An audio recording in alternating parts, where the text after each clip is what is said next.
ಗುರುಗಳೇ, ನಾನು ಆಗಲೇ ಹೇಳಿದ ಹಾಗೆ ಹುಟ್ಟು ಮತ್ತು ಸಾವುಗಳ ನಡುವಿನ ಪಯಣ ಇದು. ಈ ಸಂದರ್ಭದಲ್ಲಿ ಮಾರ್ಗದರ್ಶನ ಅನ್ನೋದು ಬಹಳ ಮುಖ್ಯ.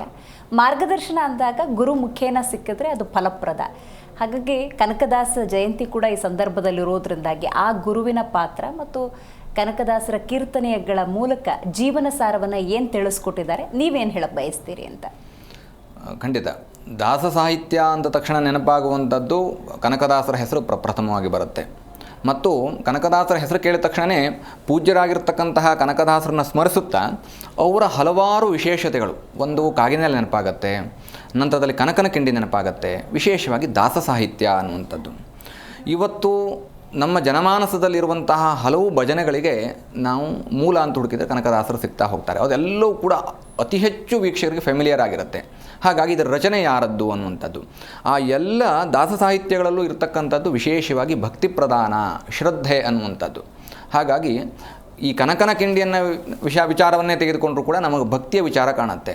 ಯಾಕೆಂದರೆ ಕನಕದಾಸರ ಭಕ್ತಿ ಎಷ್ಟಿತ್ತು ಕೇಳಿದ್ರೆ, ಶ್ರೀ ಕೃಷ್ಣನೇ ತನ್ನ ದಿಕ್ಕನ್ನು ಬದಲಾಯಿಸ್ತಾನೆ ಅನ್ನುವಂಥದ್ದು. ಅಂದರೆ ಅಸಾಧ್ಯ ಸಾಧಕಾಸ್ವಾಮಿನ್ ಅಸಾಧ್ಯಂ ತವಕಿಂಬದಃ.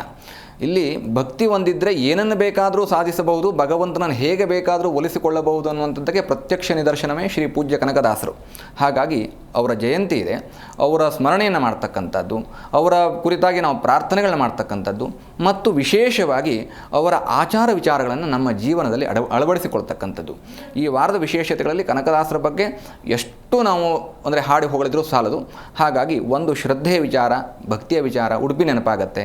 ಕನಕದಾಸರು ಅಂದ ತಕ್ಷಣ ಕನಕನ ಕಿಂಡಿ ಅಂತ ನೆನಪಾಗತ್ತೆ. ಯಾಕಾಗಿ ಆ ಕನಕನ ಕಿಂಡಿ ಸೃಷ್ಟಿಯಾಯಿತು? ಶ್ರೀಕೃಷ್ಣನೇ ಅವರಿಗೆ ದರ್ಶನವನ್ನು ನೀಡಿದ್ದಾನೆ, ಯಾವ ರೀತಿಯಾಗಿ ಅನ್ನುವಂಥದ್ದು, ಆ ಒಂದು ಕಿಂಡಿಯ ಮುಖಾಂತರವಾಗಿ ಅಲ್ಲಿ ಕಿಂಡಿಯನ್ನು ಕೊರೆದು ದರ್ಶನ ನೀಡುವಂಥದ್ದು, ಸೃಷ್ಟಿ ಆಯಿತು ಅದು ಅನ್ನುವಂಥದ್ದು. ಹಾಗಾಗಿ ಭಕ್ತಿಯ ಪರಾಕಾಷ್ಠೆ ಎಷ್ಟಿರಬೇಕು, ಹೇಗಿರಬೇಕು, ಯಾವ ರೀತಿಯಲ್ಲಿ ನಮ್ಮ ಜ್ಞಾನವನ್ನು ನಾವು ವೃದ್ಧಿ ಮಾಡಿಕೊಳ್ಳಬೇಕು ಅನ್ನೋದಕ್ಕೆ ಇದೊಂದು ಸತ್ಯ ಮತ್ತು ಪ್ರತ್ಯಕ್ಷ ನಿದರ್ಶನ.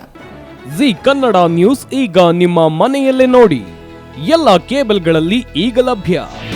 ನಿಮ್ಮ ನೆಚ್ಚಿನ ಜಿ ಕನ್ನಡ ನ್ಯೂಸ್ ಈಗ ಸನ್ ಡೈರೆಕ್ಟ್ ನಲ್ಲಿ number 292, Tata play number 1664, Jio TV number 1334, NXT digital number 30, in cable number 30, city networks 51, U digital number 162, GTPL number 17, Rockline telecommunications number 42, Shri Basaveshwara cable number 168, rural cable network 60, Vinayaka digital 57, Abhishek cable 821, city channel 53, Siddeshwara cable network 57, ವಿ4 digital infotech 628, Surya digital networks 53, Gajanan digital number 836, Malnad infotech private limited number